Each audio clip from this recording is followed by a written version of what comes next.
Apocalipse, o tempo do fim chegou. E hoje eu quero falar sobre o tempo do fim mesmo. O tema é o tempo do fim. Apocalipse, o tempo do fim chegou, é o tema geral, mas a mensagem de hoje é o tempo do fim, né? O tema geral é isso, mas vamos tratar do tempo do fim. E hoje eu quero olhar especificamente para os sinais do tempo do fim. Tudo que eu vou falar hoje está no capítulo 24 do Evangelho de Mateus. Você pode acompanhar aí com a sua Bíblia aberta no Evangelho de Mateus. E vai ser uma série, hoje vai ser o tratar de um ponto só, que são os sinais do tempo do fim. E nem vou ler a Bíblia agora, vou ler à medida que eu for falando. E à noite eu vou pregar a segunda parte, domingo que vem, e assim eu acho que vamos ter aí alguns domingos sobre isso. O meu objetivo com essa série não é colocar medo em ninguém, jamais, mas é preparar a igreja para a volta do Senhor Jesus Cristo. Então vamos lá. Nesse tempo de epidemia que nós estamos vivendo, algumas perguntas que os cristãos evangélicos, católicos, protestantes, reformados fazem entramos mesmo no tempo do fim? Estamos no princípio das dores? Nós vamos responder essas perguntas, todas elas. Jesus está voltando? A grande tribulação começou? Quando Jesus voltará? E mais uma pergunta: somos a última geração da igreja de Jesus na terra? Pois bem, a Bíblia Sagrada fala mais sobre a segunda vinda de Jesus do que sobre a sua primeira vinda. Na verdade, a Bíblia fala 8 vezes mais sobre a segunda vinda de Cristo do que falou sobre a sua primeira vinda. 8 vezes mais. A Bíblia Sagrada fala 8 vezes mais sobre a segunda vinda de Cristo do que falou sobre a sua primeira vinda. E atenção, eu a palavra é não estou dizendo que chegou o fim. Não diga isso, porque eu não estou dizendo isso. Veja bem, o tema da minha palavra é Apocalipse, o tempo do fim chegou. Eu não estou dizendo que chegou o fim. Eu estou afirmando que chegou o tempo do fim. Ou seja, entramos no tempo do fim. E possivelmente somos a última geração da igreja de Jesus na terra. Porque muita coisa que vamos falar hoje é que Jesus disse que quando vocês virem todos esses sinais, Ele disse, é o princípio das dores, o princípio das dores, mas ainda não é o fim. É como a mulher que está grávida e chega o tempo de ganhar neném e vem a primeira contração, ou as primeiras contrações, e ainda tem algumas horas. Jesus usa essa figura, ou essa imagem conhecida, para que a gente entendesse o tempo que nós estamos vivendo. Então vamos lá. E como o tempo aqui é bem curto, eu vou passar até onde der esse primeiro ponto. À noite a gente vai continuar. E eu já encorajo você a ligar para alguém hoje e falar, escute a mensagem sobre Apocalipse, o tempo do fim chegou. Principais sinais que mostram que o tempo do fim chegou. Quais são os principais sinais? Os principais sinais que antecedem a segunda vinda de Jesus. Veja bem, todos os sinais que vou enumerar a partir de agora foram previstos pelo Senhor Jesus Cristo, descrito no seu sermão profético, registrado no Evangelho de Mateus capítulo 24, Marcos capítulo 13 e Lucas capítulo 21. Então, o que vamos falar nessa série, nessa primeira parte, está nesses 3 capítulos. Evangelho de Mateus capítulo 24, todo o capítulo, de 1 até, ou quase todo, de 1 até o verso 46. Marcos capítulo 13, todo o capítulo, e Lucas 21. Então, eu vou procurar ser o mais bíblico possível com você. Esses sinais que Jesus mencionou, eles mostram que nós estamos vivendo o tempo do fim. Primeira coisa, que o Evangelho de Mateus, capítulo 4, começa dizendo, Jesus está no monte com seus discípulos, e eles chegam perto do discípulo, e aí, vamos começar. Tendo Jesus saído do templo, ia se retirando, quando se aproximaram dele os seus discípulos para lhe mostrar as grandes construções do templo. Ele, porém, lhes disse, não vedes tudo isso? Em verdade, por favor, projeção. Não vedes tudo isso? Em verdade vos digo que não ficará aqui pedra sobre pedra que não seja derribada. Próximo. Agora, no Monte das Oliveiras, achava-se Jesus assentado.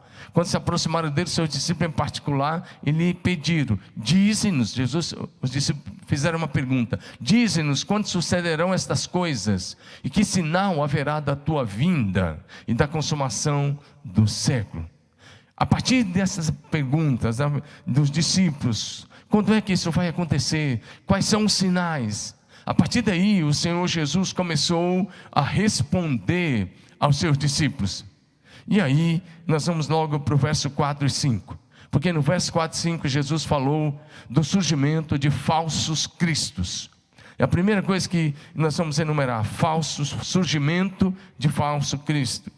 Então ele respondeu: vede que ninguém vos engane. Ninguém vos engane. Por quê? Porque viram muitos em meu nome, dizendo: eu sou o Cristo, e enganarão a muitos. Então Jesus falou de um tempo onde surgiriam falsos cristos, e isso tem acontecido por toda a terra. Pessoas se posicionando como se fosse Cristo, mas na verdade são falsos cristos. E aí, isso daí é um sinal religioso, maligno, um sinal que Jesus diz: quando vocês virem pessoas se posicionando como fosse Cristo, Ele diz: vocês fiquem atentos e não sejam enganados por essas pessoas, por esses falsos messias, por esses falsos mensageiros, esses falsos cristos, como Jesus disse. Mas vamos passar rápido. Próximo sinal que Jesus menciona em Mateus 24, agora versos 6 e 7, Jesus falou de guerras. Certamente ouvireis falar de guerras e rumores de guerras. Vede, não fique assustado, ele diz, porque é necessário isso acontecer. Mas olha o que ele diz: mas ainda não é o fim. Pega bem essa frase: vocês vão ouvir de guerras, mas ainda não é o fim. Verso 7, se levantará nação contra nação, e reino contra reino, e haverá fomes e terremotos em vários lugares. Agora Lucas 21, versículo 9, aí o Senhor diz assim: quando ouvistes falar de guerras e revoluções, ele usa duas coisas, guerras e revoluções, não fiquem assustados, pois é necessário que primeiro aconteça essas coisas, mas o fim não será logo. Presta bem atenção nessas palavras de Jesus. Ele disse: vocês vão ver isso, mas o fim não será logo. Eu quero pedir a projeção que coloque aqui nos telões, e para você em casa também vai aparecer o primeiro slide sobre guerras. É bem interessante você olhar algumas coisas sobre as guerras. Eu quero que você preste atenção. Os conflitos, que cada vez mais, as guerras sempre existiram em toda a história da humanidade. Mas se você olhar o século XVI, as guerras mataram lá talvez 1,6% da humanidade, do mundo da época, ou seja, cerca de 493 mil pessoas, por aí.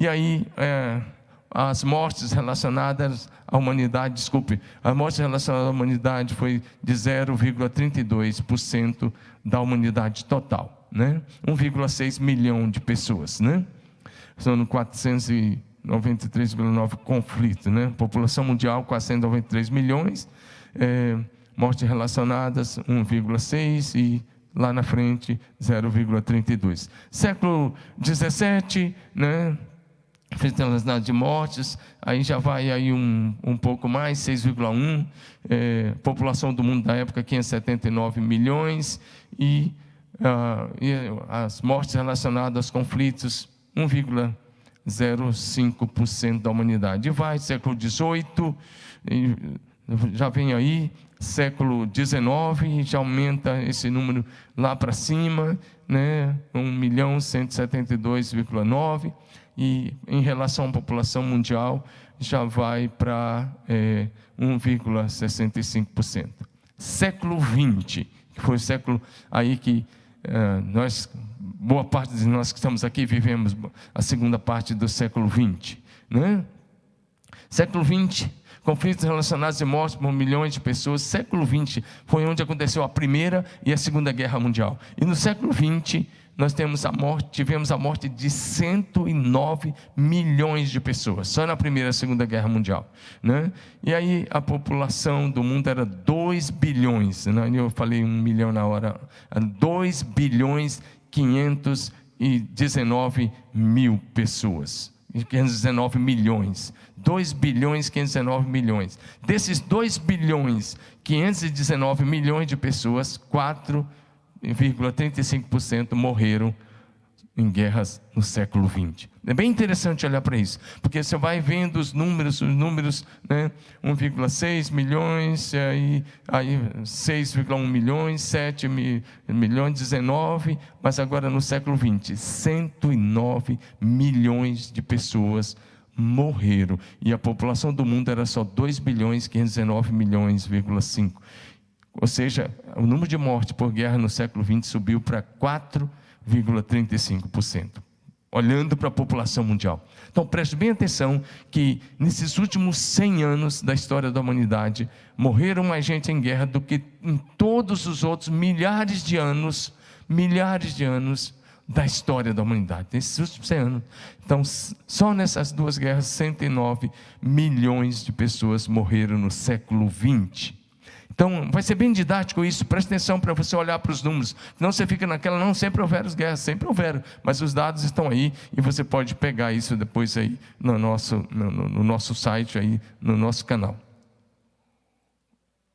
Fome. Jesus falou nesse versículo que nós já lemos, Mateus 24, verso 7, mais uma vez, ele disse: levantará nação contra nação, reino contra reino, e haverá fomes. Ele usou a palavra no plural, fomes e terremotos em vários lugares.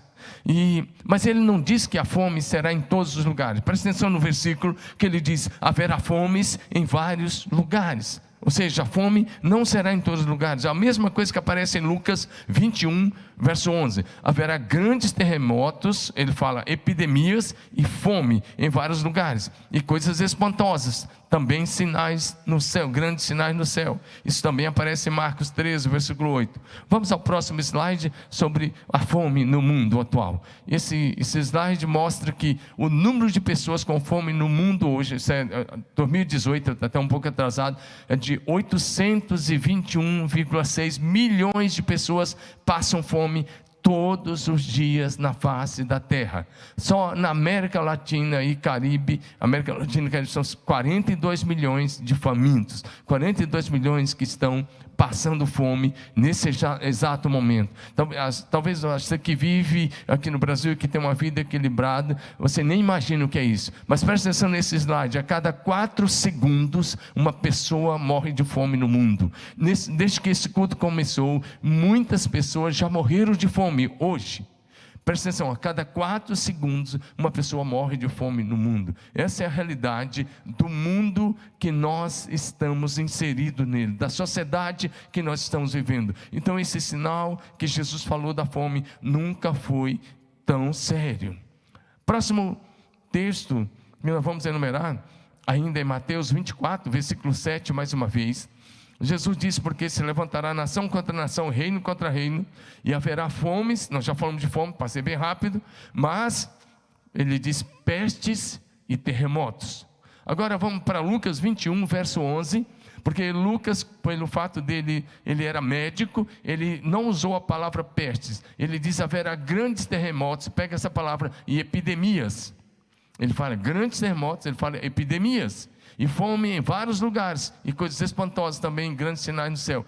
Pega essa palavra epidemias. Eu estou mostrando os sinais que mostram que entramos no tempo do fim, que mostram que Jesus, de fato, está quase voltando. Presta atenção nisso, o mundo já passou por várias epidemias, a humanidade passou por muitas epidemias, mas eu quero recordar apenas 2 epidemias que marcaram a história da humanidade. A primeira delas é chamada de peste negra ou peste bubônica. Não, esse slide deixa só um pouquinho quando eu falar da gripe espanhola. Segura aí, projeção, vamos lá? Ok, obrigado. A primeira é a peste negra, também conhecida como peste bubônica, ou praga, foi conhecida também como praga.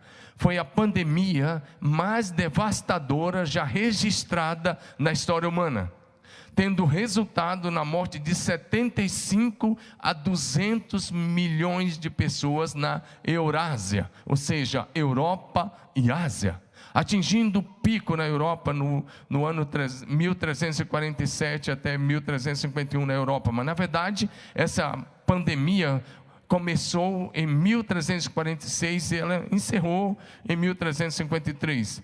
Mas ela causou a morte de 1/3 da população da Europa. A Europa na época tinha cerca de 75 milhões de pessoas e 25 milhões de europeus morreram nesse período de 1346 a 1353 com a peste negra ou peste bubônica. Imagina se você fosse um cristão europeu ou asiático naquela época.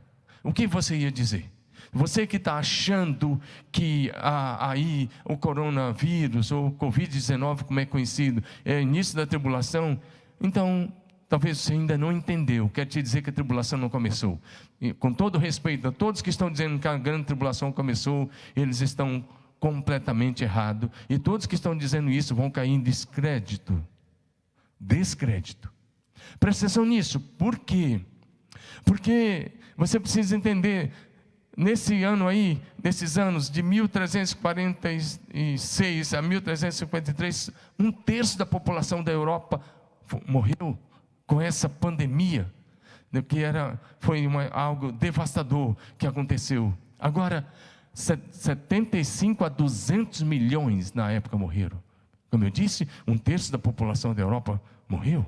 Se você fosse um cristão europeu nessa época, e tinha muitos cristãos, como você ia se sentir? Como você se sente vendo a população sendo ceifada? De 75 milhões, 25 milhões só da Europa. 75 milhões de europeus, 25 milhões morreram. O local foi Europa e Ásia. Por isso é chamado de Eurásia. Foi aí a peste negra. A segunda, agora sim, aquele slide. A segunda peste ou epidemia, melhor epidemia, que marcou bem a história da humanidade, foi chamada de gripe espanhola, que na verdade ela começou nos Estados Unidos, entre o exército dos Estados Unidos, depois ela foi para a Espanha, e como ela veio devastadora da Espanha, ficou conhecida como gripe espanhola. Eu estou falando de epidemias que Jesus falou. A gripe espanhola foi uma vasta e mortal pandemia do vírus influenza, de janeiro de 1918 a dezembro de 1920. E infectou 500 milhões de pessoas em todos os continentes. Cerca de 1/4 da população do mundo foi infectada.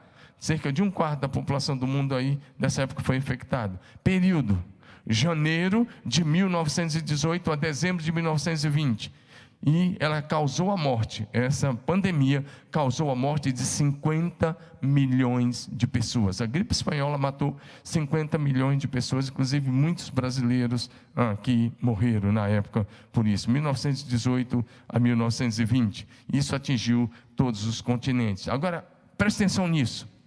O mundo já experimentou pandemias como essas que eu acabei de enumerar e muitas outras, mas as duas mais conhecidas são essas. O mundo já passou por várias epidemias e pandemias. Porém, no período da grande tribulação, que nós vamos falar nessa série, no período da grande tribulação, essas pandemias que já aconteceram serão fichinha. As pessoas vão olhar, porque o que vai acontecer é bem mais duro, bem mais forte, bem mais terrível que está por vir no período da grande tribulação. Então, se você quer ser alguém que quer participar do arrebatamento da igreja, é melhor você saber que vão vir tempos bem mais difíceis do que estão vivendo nesse momento. Quando vai acontecer? Não sei. Eu sei que vai ser no período da grande tribulação. A outra coisa que Jesus Cristo falou nesse sermão foram terremotos. Preste atenção nisso, terremotos. Mateus capítulo 24, versículo 7. Porque se levantará nação contra nação, e reino contra reino, e haverá fomes, pestes, e olha o que ele diz, terremotos em vários lugares. Ele não disse em todos os lugares, por isso é bom olhar bem o detalhe da Bíblia. Terremotos em vários lugares. Agora eu quero que a projeção coloque um slide sobre terremotos. Porque você também vai dizer que sempre houveram terremotos. Pois bem, sempre houveram terremotos. Agora, de 1900 até 2008, aí você vai ver que o último século que tivemos, o século 20, né, e começo do século 21, que estamos vivendo nele, nós temos uma incidência de terremotos como nunca foi visto em toda a história da humanidade. Esse gráfico mostra isso de uma maneira crescente. Lá atrás, e até o século XIX, bem pouco, mas do século XX, a quantidade de terremotos tem crescido de uma forma assustadora a cada época, e às vezes até quase todos os dias em alguns lugares, sempre tem pequenos tremores, pequenos cismas, ou cataclismos, coisas dessa forma, mas terremotos. É bem interessante você olhar sobre isso e como isso vem crescendo na história da humanidade. E Jesus disse: vocês vão ouvir de grandes terremotos. Nós já tivemos grandes terremotos no Japão, no Chile e outros lugares, Indonésia e alguns países da Ásia e até da Europa. Mas outras coisas também virão ainda mais nesse tempo. E aí Jesus falou também, além de terremotos, Jesus falou de tsunamis. Então, presta atenção, Lucas capítulo 21, verso de número 25. Jesus vai falar de tsunamis. Haverá sinais no sol. Nós também nessa série vamos falar o que é o sinal no sol, que Joel anunciou, que Jesus anuncia no seu sermão profético e que o Apocalipse fala. Nós vamos dar uma olhada nisso quando chegarmos na parte aí da grande tribulação. Não vamos falar sobre essa questão do sinal no sol. Você fica atento, fica ligado, você vai receber isso. Haverá sinais no sol, na lua e nas estrelas. Agora, presta atenção no que Jesus diz. Sobre a terra, angústia entre as nações, em perplexidade, por causa do bramido do mar e das ondas. E Jesus está falando aí de tsunamis, e ele fala que as nações vão ficar apavoradas, em perplexidade, por causa do bramido do mar e das ondas. Agora, vamos só recordar, porque a gente às vezes esquece. Coloca aí uma foto do tsunami do Japão e depois da Indonésia. Nós temos aí o tsunami do Japão, numa região que tinha muro de proteção, de contenção das ondas, e as ondas vieram levando tudo. No Japão, mais de 20 mil pessoas morreram nesse tsunami. Mas foto lá da Indonésia, porque na Indonésia o tsunami foi mais devastador ainda e matou cerca de 270 mil pessoas lá na Indonésia. A gente não pode esquecer, porque isso foi um dos sinais. E, pelo que Jesus falou, outros poderão vir, ou virão nesse tempo do fim. Então saiba que Jesus previu essas coisas. Isso são sinais que também aí da natureza. Agora Jesus falou de um outro sinal dentro da igreja. Olha o que Jesus vai falar. O próximo que eu quero enumerar é o surgimento de falsos profetas. Surgimento de falsos profetas. Mateus capítulo 24, versículo 11. Jesus disse: levantar-se-ão muitos falsos profetas. E pior, eles enganarão a muitos. Enganarão quem? Muitas pessoas de fora da igreja e até muitos cristãos. Eles enganarão a muitos. É preciso ficar atento, porque falso profeta tem por toda parte. Toma bastante cuidado com o que você está vendo na internet, com o que você está assistindo, com o que você está ouvindo. É preciso que você saiba identificar a origem das mensagens que você está ouvindo. Há mensagens que vêm diretamente do espírito da mentira, do engano, da manipulação, porque querem apenas tirar o seu dinheiro. Há mensagem que vem apenas do coração dos homens. Há mensagem que nasce apenas do desejo de ganância, de roubar, de mentir, de tirar o que é seu. Tem uma série de mensagens até também de pessoas que pregam sem experiência com Deus, que estão apenas enganando, que têm aparência de piedade, mas negam a fé e o estilo de vida santo. Esses são os falsos profetas, e no Brasil muitos deles estão na telinha aí da TV, de dia e de noite. Você pode vê-los por aí. Eu não vou citar nenhum nome, mas tem muita gente por aí que talvez você anda vendo, que oferece coisas que miraculosas e que não são reais e que cobram por isso. Sempre que você vê isso, são falsos profetas que estão nesses dias enganando muita gente. Mas também pode acontecer em grupo pequeno, numa casa ou numa célula, onde alguém se levantar e começar a falar coisas que te agradam muito. Cuidado, porque os profetas da Bíblia nunca foram assim. Os profetas de Deus foram homens e mulheres de Deus que diziam: assim diz o Senhor Deus. Um profeta é a voz do céu na terra. Um profeta é a voz de Deus para os homens. Um profeta é o porta-voz de Jesus. É o porta-voz de Jesus, é o embaixador de Cristo entre os homens. Esse é o verdadeiro profeta. Por isso na Bíblia nós encontramos 2005 vezes a frase: assim diz o Senhor. A frase assim diz o Senhor encontra, ou similar, encontra-se 2005 vezes na Bíblia, ou assim diz o Espírito Santo.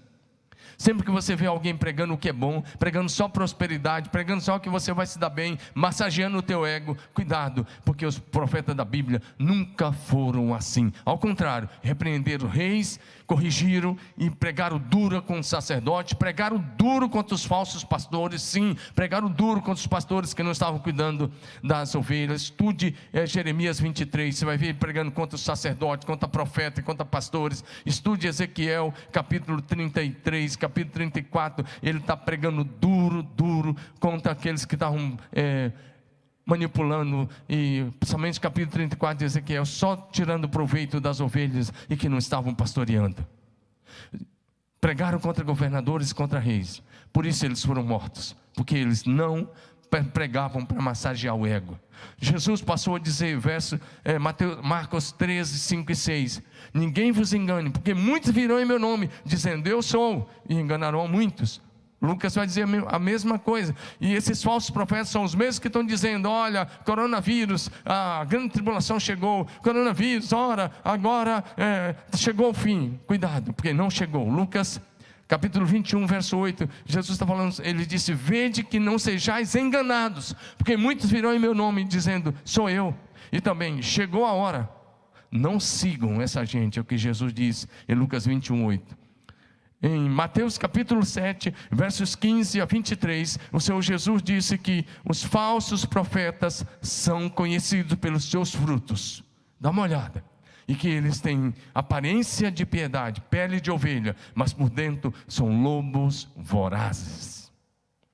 E se você não sabe o que é um lobo voraz, assista algum documentário sobre como os lobos atacam e pegam as suas presas.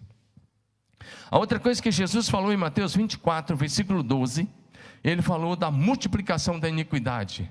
E o próximo sinal que ele enumerar é a multiplicação da iniquidade. A multiplicação da iniquidade. Então, o próximo sinal, aí fica bem interessante você relembrar isso. A multiplicação da iniquidade.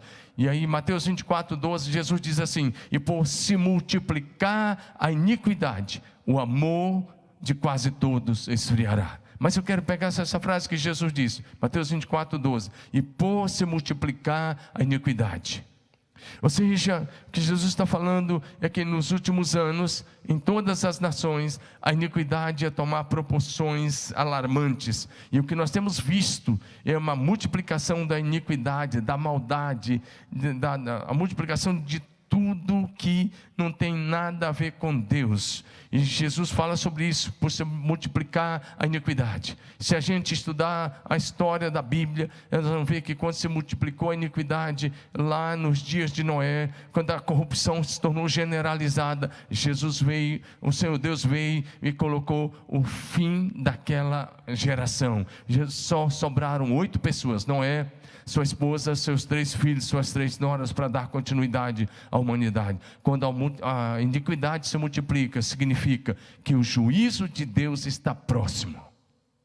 Quando a iniquidade se multiplicou em Sodoma e Gomorra, o Senhor foi lá e fez chover fogo e enxofre sobre aquelas cidades.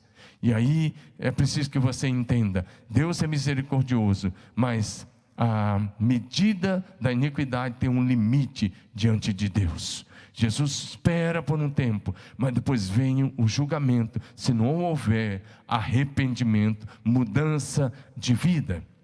Nesse mesmo versículo, a parte B, Mateus 24, 12, Jesus falou de um outro sinal. Aqui temos um outro sinal. E o outro sinal que nós vemos em Mateus 24, 12 é frieza espiritual. Frieza espiritual. Como vai a sua vida, meu irmão? Como está a sua vida diante de Deus? Como está a sua vida devocional, sua vida na palavra, sua vida de oração? Como você tem vivido? Presta bem atenção, porque talvez esse sinal está acontecendo agora mesmo. Porque Jesus disse, por causa do aumento da iniquidade, o amor se esfriará de quase todos. Uma das minhas preocupações nesses dias de quarentena é exatamente a frieza espiritual. E estou certo de que isso é o que o diabo está causando. Ele quer que você fique o tempo todo aí no Netflix da vida, em todos os outros canais, outros programas, assistindo TV ou na internet, se entediando, se enchendo com as coisas desse mundo, deixando de lado a Bíblia, deixando de lado a oração, deixando de lado a evangelização. E eu quero encorajar você, volte para a sua vida devocional, porque se você quer estar em pé, na volta de Jesus Cristo, quer estar firme, quer estar na fé, é preciso disciplina espiritual nesses dias, e é preciso que você mantenha firme, forte, acesa, a chama do primeiro amor por Jesus. Não esqueça disso, não deixe o seu amor por Jesus esfriar. Frieza espiritual. Jesus, na sua primeira carta, às igrejas do Apocalipse, a primeira carta foi para a igreja que tinha sido muito avivada, a igreja linda lá de Éfeso, que nos dias de Paulo viveu um grande avivamento. Mas agora, 20 e poucos anos depois da morte do grande apóstolo, aquela igreja estava vivendo um tempo de frieza. E se você ler Apocalipse capítulo 2, versos 4 e 5, você vai ver que Jesus disse para a igreja de Éfeso: tenho contra ti que abandonaste o teu primeiro amor, volta e arrepende, pratica as primeiras obras. Essa é a mesma palavra para você hoje. Não deixe o primeiro amor, volte ao primeiro amor por Jesus, pratica as primeiras obras. Lembra de quando você se converteu, lembra de quando você se apaixonou por Jesus, lembra de quando você amava as Escrituras Sagradas, lembra que quando você tinha sensibilidade à voz do Espírito Santo, e ouça o Espírito Santo. Volte ao primeiro amor, volte agora mesmo ao primeiro amor. Apocalipse 2, 4 e 5. 2, 4 e 5 foi o que eu coloquei. Tendo contra ti que abandonaste teu primeiro amor. E o verso 5, quando ele faz o convite dizendo: lembra, volta, arrepende, pratica as primeiras obras, senão eu vou vir, vou remover o seu candeeiro. Ou seja, você vai deixar de ser igreja. Então, se a frieza atingir o seu coração, eu quero encorajar você, nesse domingo, hoje mesmo, volte agora mesmo ao primeiro amor por Jesus. Não deixe o seu primeiro amor esfriar. Jesus está dizendo que Satanás ia criar um tempo, um ambiente tão terrível, uma atmosfera tão mundana, uma situação que ia nos cercar tão difícil, que o primeiro amor de quase todos iria esfriar. A minha oração por você é que essa profecia não se cumpra na sua vida e nem na minha vida, meu irmão, mas que você possa atravessar esses tempos tendo o seu primeiro amor firme, vivo e ativo por Jesus. Próximo sinal que Jesus enumerou, e aí Jesus falou dessas coisas, mas eu quero ir agora lá para o apóstolo Paulo, algo interessante, quando Jesus enumerou vários sinais, e ele também falou de tempos difíceis, em Mateus 24, 21, ele falou de tempos difíceis, mas eu quero ir com você para a segunda carta de Paulo a Timóteo, capítulo 1, versos de 1 a 5. Olha, eu estou dentro desse ponto. Por que a iniquidade ia aumentar? Por que o primeiro amor esfriar? Característica dos homens desse tempo do fim. Aí o próximo sinal que eu estou enumerando aí é tempos difíceis. Se você está anotando, é tempos difíceis. Característica dos homens desse tempo do fim. Paulo então escreve assim, Paulo, apóstolo de Jesus Cristo, 2 Timóteo, projeção, por favor, capítulo 3 de 2 Timóteo, capítulo 3, de 1 a 5, obrigado, capítulo 3, de 1 a 5, Paulo escreve assim: sabe, porém isso, olha o que ele diz, nos últimos dias, ele nem fala o último tempo, nos últimos dias sobrevirão tempos difíceis, pois os homens, aí ele começa a dar as características dos homens desses dias do fim, nos últimos dias do fim, pois os homens serão, em primeiro lugar, egoístas, avarento é alguém que ama o dinheiro, egoísta você sabe, jactanciosos, arrogantes, blasfemadores, desobedientes aos pais, ingratos, irreverentes, desafeiçoados, eu quase não estava vendo, desafeiçoados, implacáveis, caluniadores, sem domínio de si, cruéis, inimigos do bem, traidores, atrevidos, infatuados, mais amigos dos prazeres do que amigos de Deus. Cuidado com isso, de amar o prazer mais do que a Deus.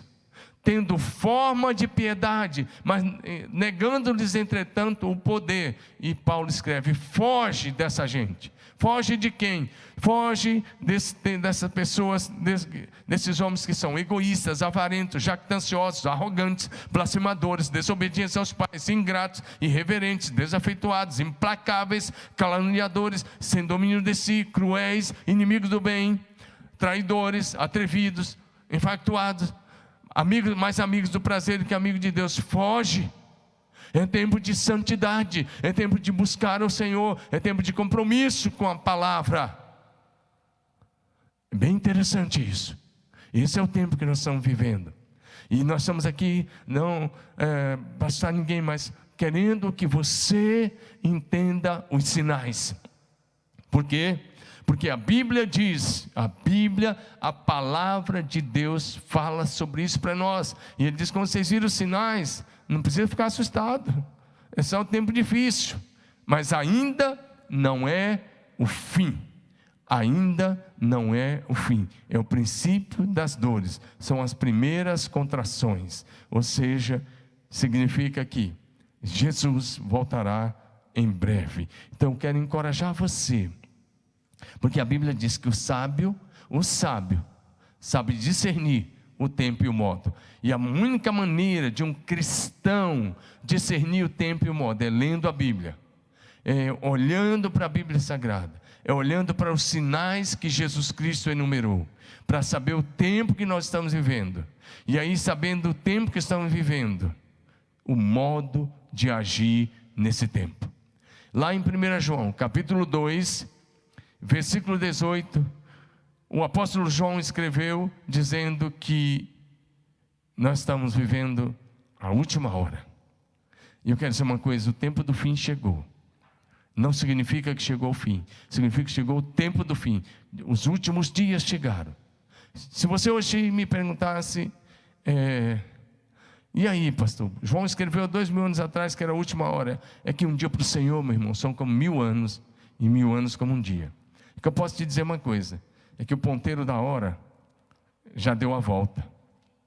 Nós estamos vivendo os últimos dias, ou da maneira de Deus contar o tempo, os últimos minutos.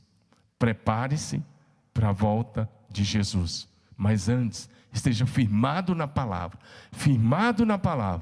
para atravessar o tempo do fim. Dias difíceis, mas dizem que os filhos de Deus serão guardados, protegidos e abençoados por Jesus. O Senhor é poderoso para te guardar, te levar a salvo até o último dia. Quer saber mais? Não perca o culto de logo mais, porque eu vou continuar às 19h30. Vou continuar apontando os sinais. Hoje nós estamos aqui vendo os sinais da segunda vinda do Senhor Jesus Cristo. Eu te encorajo, ligue para alguém, porque hoje à noite eu vou enumerar alguns sinais. E não são só sinais ruins, tem sinais bons. Você vai ficar maravilhado com 2 sinais fantásticos que eu vou enumerar hoje à noite. Então não perca o culto de logo mais à noite por nada. Eu encorajo você, ligue para alguém, 19h30, ao vivo, TV Marília, YouTube, Facebook, Instagram, da igreja, nas nossas redes sociais. Mas agora nós vamos louvar o Senhor e já teremos um tempo profético de oração, intercessão por você. Nós temos 2 irmãos que estão aqui para esse tempo e vai ser maravilhoso. Depois ainda temos o pastor David aqui fazendo a última parte. Então, até às 19h30 nós estamos estudando Apocalipse. O tempo do fim chegou. E hoje, olhando os sinais do tempo do fim. Deus te abençoe e até logo mais.